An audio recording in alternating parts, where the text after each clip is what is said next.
Salut tout le monde, j'espère que vous allez bien, j'espère que le confinement avec votre famille se passe à merveille. J'en profite aujourd'hui pour faire une petite vidéo sur les 6 types d'hommes à éviter pour nous les femmes pour avoir le cœur et l'esprit tranquille parce qu'on est en 2020, on en a marre des lourdeaux, on n'en peut plus, il faut juste les nexter et les mettre à la poubelle. Alors si c'est ta première fois que tu passes sur ma chaîne, n'hésite surtout pas à t'abonner juste en bas, c'est gratuit, ça me fait plaisir et en plus de ça, ça nous permet d'échanger ensemble. Et aussi, active la cloche, comme ça tu seras au courant de mes prochaines vidéos. Et si tu as envie de liker et de commenter, bah écoute, j'ai envie de te dire, vas-y, fais-toi plaisir. Alors si ça t'intéresse, on se retrouve juste après mon intro. C'est parti, let's go. Alors c'est parti les meufs, je vais vous présenter les 6 types d'hommes à vraiment éviter dans votre vie. C'est même pas des hommes pour moi, c'est juste des criminels qu'il faut juste enfermer dans une prison parce que ça va pas du tout.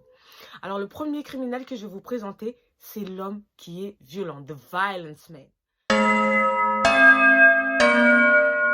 Alors ce mec-là, c'est un manipulateur. Au début, il va arriver dans ta vie, il va être juste parfait. Il va te faire des trucs à la Bachelor, il va t'emmener au resto, au cinéma, il va t'emmener partout. Tu vas te dire, je suis dans un film, ce mec-là, il est parfait. Il était où toutes ces années? Il était où? Et au fur et à mesure du temps, tu commences à sortir avec lui, etc. Tu vois que dès que tu te disputes avec lui, le mec, en fait, il a des comportements genre démesurés. Mais tu vas te dire, oh, tranquille, moi, j'aime bien les bonhommes, moi, j'aime bien les mecs qui ont du caractère. Sauf que tu savais pas que son caractère, un jour, il allait venir se retourner contre toi. Ça, tu l'avais pas encore prévu.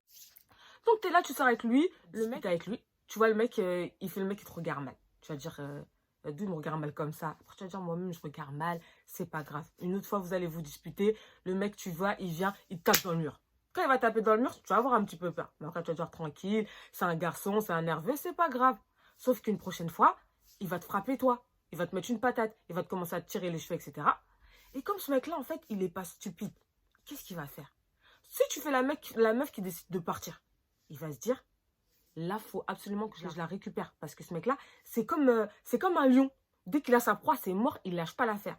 Il va venir, il va te ramener des fleurs, il va s'excuser, il va te dire, ouais, et tout, t'es la femme de ma vie, excuse-moi, j'aurais jamais dû faire ça, pourquoi est-ce que j'ai fait ça, pardonne-moi, je vais plus jamais recommencer. Sauf que ce mec-là, c'est comme une drogue, d'accord? C'est la drogue, en fait. Dès que tu commences pour en sortir, c'est la catastrophe. La prochaine fois, tu le sais, je le sais, on sait tous, il va recommencer. Il va revenir, tu vas discuter avec lui, il va te frapper, il va s'excuser, etc., etc. Donc la seule chose que tu dois faire avec un mec comme ça, c'est juste next, suivant. Bon, moi j'ai envie de te dire, j'ai rencontré des pervers narcissiques, alors eux, c'est le summum du summum. Ce mec-là, en fait, il va te fatiguer, mais petit à petit. C'est une sangsue. Il te mange, mais pas directement. Lui, au début, c'est comme le mec violent. Tu vas le rencontrer, il va avoir un double visage, il va pas montrer sa vraie personnalité. Et au fur et à mesure du temps, tu vas voir que ce mec-là, il est grave chelou. Un jour, il va venir, il va te dire, par exemple, ouais, ma chérie et tout, je préfère que tu te coiffes comme ça. Toi, comme t'es amoureuse de lui, tu vas dire, ouais, c'est mon chéri et tout, je vais faire un effort. Demain, tu vas le revoir, il va te dire, ouais, et tout, je préfère que tu t'habilles de cette manière-là. Encore une fois, tu vas faire un effort parce que tu es amoureuse de lui, tu es quelqu'un de normal, etc. Mais au fur et à mesure du temps, tu vas voir que le mec, on dirait, le gars, il veut rentrer dans ta tête. C'est un dictateur en fait. Il veut que tu penses comme lui, il veut que tu penses. Et quand tu penses pas comme il veut, tu vas directement t'embrouiller avec lui. Il va faire quoi? Il va venir, il va te rabaisser. Il va te faire croire que tout ce que tu as, hein, dans ta vie, c'est grâce à lui. Il va essayer de t'éloigner des membres de ta famille. Et quand tu vas discuter avec lui, toute sa vie, il va te dire, en fait, c'est de ta faute. C'est toujours de ta faute. N'importe quelle dispute que tu vas avoir avec lui, il va te dire que c'est de ta faute et que c'est jamais de la sienne. Et il se remet pas en question. T'as l'impression que ce mec-là, en fait, il a pas de cœur. C'est un sans-cœur. Et les gens comme ça, c'est des gens qui sont très dangereux parce qu'ils vont juste détruire. Alors les gars comme ça, les filles, s'il vous plaît, next.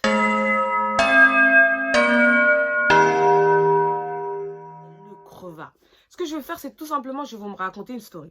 J'ai une copine à moi, elle a rencontré un gars en fait sur un site de rencontre. Le gars est tout comme elle veut. Il est grand, il est musclé, il est mignon, il a des fossettes. Elle s'est dit, lui, je crois que j'ai trouvé le jackpot. Et le pire de ça, c'est que quand elle le voit, le mec est exactement comme sur la photo. Et en plus de ça, il sent bon. Donc, premier rendez-vous se passe et tout se passe bien. Il lui dit, bah vas-y, tranquille, viens meuf, on se fait un deuxième rendez-vous. Elle est archi contente et tout, elle dit, ok, pas de souci. Et le mec, il lui dit, bon bah vas-y, viens, on va au cinéma. Elle dit, d'accord. Donc, ils vont au cinéma, ils font la queue, etc. Ils arrivent à la caisse et puis, bonjour, excusez-moi, je souhaiterais une place de cinéma. Donc, il prend sa place et tout. Elle dit, bah, ok, elle arrive et tout. Elle avance, elle met sa carte. Sa carte, ça fait, tiens. Après, la caissière, elle lui dit, ouais, bah, écoutez, mademoiselle, votre carte, elle est pas passée. Et ma pote, elle lui dit, oui, bon, ben, est-ce que je peux réessayer? Est-ce que je peux remettre ma carte? Parce que c'est bizarre, j'ai de l'argent normalement sur mon compte. La dame, elle lui dit, ok, pas de problème, remettez votre carte. Elle remet sa carte, ça refait, tiens. La dame, elle lui dit, bon, bah, désolé, mademoiselle, votre carte, elle passe pas. Tranquille, parce que juste en face, en fait, vous avez un distributeur, donc allez retirer. Elle regarde, il lui dit, ouais, t'es sérieuse et tout quand t'as pas d'argent? Really, nigga? Elle était choquée. Elle était choquée, elle a dit, mais dans sa tête, elle se disait, mais à quoi il joue? C'est pas grave et tout, ça se trouve, en fait, le mec, je lui plais pas, en fait. Parce que tu peux pas faire ça avec quelqu'un que t'aimes bien. Donc, elle fait quoi? Elle sort au distributeur, voilà. Elle fait quoi? Elle met sa carte et tout. Alhamdoulilah, la dame, elle a de l'argent, clac, clac, elle retire l'argent. Ils refont la queue. Et là, la meuf et tout, elle paye et tout, ils partent au cinéma. Et là, elle rentre et tout, elle me raconte ça. Mais qu'est-ce que je fais? Mais moi, je rigole. Parce que je me dis quoi? Un mec comme ça, en fait, ça se passe comment demain si tu vas habiter avec lui? Tu vas acheter le piment, il va acheter le sel, il va te dire, ouais, le sel il était plus cher que le piment, donc rembourse-moi. Et franchement, les trucs comme ça, faut avoir les nerfs solides. Les mecs comme ça, faut juste les nexter. Ce mec-là, en fait, quand tu vas le rencontrer, dès le début, tu vas sentir qu'il y a un bourbier. Tu vas le sentir parce que, comme on dit, on est des meufs, on a le sixième sens. Il va arriver, il va te dire, t'es la femme la plus incroyable que j'ai jamais rencontrée. J'ai jamais ressenti ce que je ressens pour toi, pour une autre meuf. Sauf que le mec, en fait, c'est la première fois de sa vie qu'il t'a vu, en fait. Et c'est là que ça devient problématique. Parce que ce mec-là, il a du miel dans la bouche. Et quand tu vas te mettre avec lui, ça va être passionné, ça va monter vite. Mais n'oublie pas que tout ce qui monte vite, ça redescend très vite et ça va te fracasser au sol et tu vas même plus te relever. Ces gens-là, c'est le genre de mec, quand tu vas sortir avec lui, il va aller sur Instagram, il va liker la photo de toutes les filles. Tu vas sortir avec lui, 3 semaines plus tard, il y a une meuf qui va t'appeler, qui va dire meuf, t'es en train de sortir avec mon mec. Donc, les mecs comme ça, s'il vous plaît, les filles, pour votre santé, pour votre cœur, juste nextez-les et laissez-les sur le côté. Alors, le prochain criminel à éviter, c'est l'homme qui est marié. Quand je dis l'homme marié, tout le monde va dire sacrilège. Pourquoi elle parle d'eux? Ces mecs-là, ce qui est relou avec eux, c'est des séducteurs, mais qui sont expérimentés. D'accord? C'est des séducteurs qui ne vont pas directement à la fond. Ils ne viennent pas directement sur toi comme le beau-parleur. Eux, ils prennent le temps d'apprendre à te connaître parce que parfois, tu vas le rencontrer dans un cadre. Par exemple, tu vas le rencontrer au travail ou à la Zumba ou au tennis. Et quand tu vas le rencontrer, en fait, tu vas te dire... et tout, il est marié et tout, dans ta tête, tu vas directement le mettre dans une case. Tu vas dire, lui là, c'est dead. Donc, tu vas pas faire attention. Tu vas être toi-même, tu vas être naturel, tu vas pas calculer. Et au fur et à mesure du temps que vous voyez tous les jours, que vous faites des réunions ensemble, que vous sortez entre collègues, un jour, vous allez vous retrouver et vous serez que tous les deux. Et quand tu vas être toute seule avec lui, à force de le parler, de le voir tout le temps, bah toi aussi, tu commences à avoir un petit truc pour le man, en fait. C'est comme ça, c'est naturel. Et il va venir, il va te dire...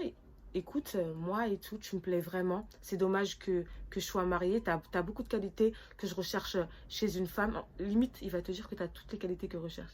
Et toi, ton ego, il va être content. Tu vas dire, oh, c'est dommage et tout. Pourquoi je ne l'ai pas rencontré avant et tout. Oh my God, tu vas dire encore une fois, tu as raté ta vie. Et ce mec-là, il va te mettre dans une situation compliquée. Il va te dire, soit le mec, c'est une enflure. Il va te dire direct, deviens ma maîtresse. Soit c'est un mec plus subtil, il va te dire, t'inquiète pas, moi, ma femme, de toute façon, ça va pas en ce moment, etc. Et tout, on s'entend plus, même pour les enfants, donc je vais bientôt la quitter, je vais me mettre avec toi. Ou, si c'est un mec qui est super, super audacieux, il va te dire, et tout, t'as vu, moi je suis musulman et tout, chez nous on a le droit de prendre plusieurs femmes, est-ce que tu veux devenir ma deuxième femme? Et là, meuf, t'es tombée dans un bourbier international que toi-même, tu pourras même pas sortir. Quand tu vas sortir avec lui, le mec déjà de 1, il va t'appeler que quand sa femme, elle sera pas là. Ça veut dire que ton téléphone, là, ça va être très, très compliqué. Et toi, tu pourras pas l'appeler quand tu veux. Parce que le jour où tu vas l'appeler et qu'il est avec sa femme, il va venir, il va t'embrouiller. Ouais, mais pourquoi tu m'appelles là? Je t'avais dit de pas m'appeler ici. Donc, tu vas te mettre en mode attente. Tu vas attendre que le mec, il t'appelle tout le temps. Toute ta vie, tu vas te mettre en mode attente. Quand vous allez sortir dehors, et que le mec, il sera là, vous allez rencontrer des gens qu'il connaît. Il va dire quoi? Ouais, elle, c'est ma cousine. Ou il va sortir, ouais, elle, il va tout faire. Il va t'inventer des stories, mais le mec, en fait, il va jamais t'assumer. Il va te mettre dans une place. Dans ta tête, tu voudras toujours détrôner la leader du marché qui est sa femme. Mais on sait très bien que les hommes mariés ne quittent jamais leur femme. On le sait tous, à part 1 ou 2%. Et dans les 1 ou 2%, il y a qui a réussi? C'est Angelina Jolie. Est-ce que toi, t'es Angelina Jolie? Franchement, est-ce que t'es Angelina Jolie? En tout cas, si t'as les nerfs solides et que t'es Angelina, reste. Sinon, je sais, tu sais, on sait tout ce qu'il reste à faire. Eh, prends tes Samara là et fuis.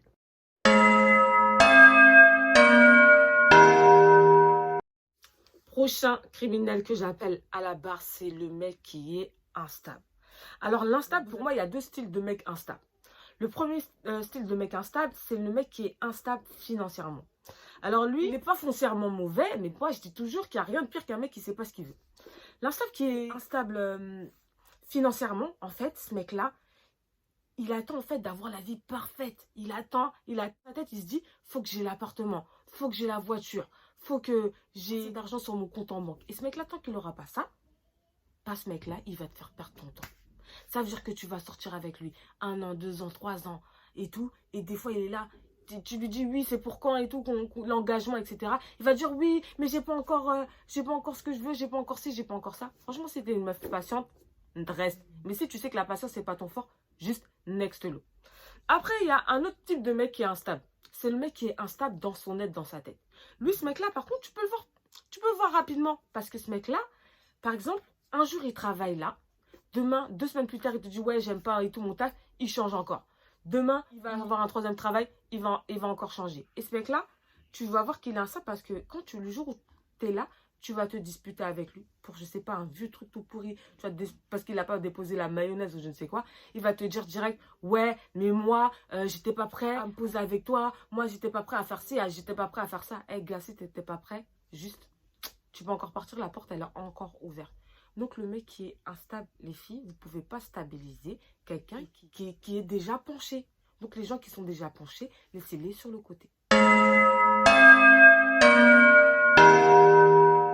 Le prochain criminel des criminels, lui, c'est le mythomane. Ce mec-là, il ment, il ment, il ment. Il ment tellement que lui-même, il a oublié qu'il a menti. Tu vois? Et tellement il ment, toi-même, des fois, tu te dis que c'est pas possible qu'il mente comme ça, donc ça ne peut pas être un mensonge. Bah si, parce que ce mec-là, c'est comme ça qu'il est. Tu vas sortir avec lui. Quelques temps plus tard, tu vas apprendre que tout ce qu'il t'a dit, c'est faux. Ce mec-là, il s'invente des vies incroyables. Il va te dire qu'il est chef d'entreprise. Tu vas apprendre que le mec, il travaille à la pizzeria. Ou encore mieux, il va te dire que c'est un Américain. Quelques temps plus tard, tu vas apprendre que en fait, le gars, c'est un Nigérien. Puis tu te dis, mais pourquoi il ment comme ça? Il ment surtout sur des petits mensonges, sur des grands mensonges, t'en as marre. Ou encore mieux, parce qu'en ce moment, c'est la mode. T'es là, tu te mets avec le gars, t'es marié avec lui. 3 ans plus tard, t'apprends quoi? Que le mec, en fait, ça fait 1 an, il est marié avec une autre meuf. Eh, mais ces mecs-là, en fait, ils peuvent te tuer. Ils peuvent te tuer pour de vrai. Ou tu vas te marier avec lui, 4 ans plus tard, tu vas apprendre que le mec, en fait, il a un enfant. Ce mec-là, il a gardé ça en lui, il te dit pas. Eh, c'est un criminel. Comme je dis, c'est quelqu'un qui ment comme ça, il peut te tuer pour de vrai. Pour ta sécurité, pour ta santé, pour la santé de ta famille, les mythomanes, là, vous les laissez sur le côté. Laissez-les next. Voilà la famille, on est déjà arrivé à la fin de la vidéo. Je souhaitais faire une petite aparté pour les femmes qui subissent des violences physiques et psychologiques. Je vais vous mettre en bas de la vidéo des liens pour vous aider. Et sachez que vous pourrez trouver des gens qui seront là pour vous soutenir et vous sortir de situations compliquées, surtout si vous êtes marié ou que vous habitez avec cette personne-là ou que tout simplement vous avez des enfants. Pour les autres, n'hésitez pas à me mettre en commentaire des petites stories marrantes et tout parce que j'aime bien commérer et rigoler. Et n'hésitez pas à me suivre sur mes réseaux sociaux. Je vais vous mettre mon Instagram à droite ou à gauche, je ne sais pas encore. En tout cas, restez confinés. Prenez soin de vos proches et votre famille. Et je vous dis bye bye et à bientôt dans la Diamanté Family.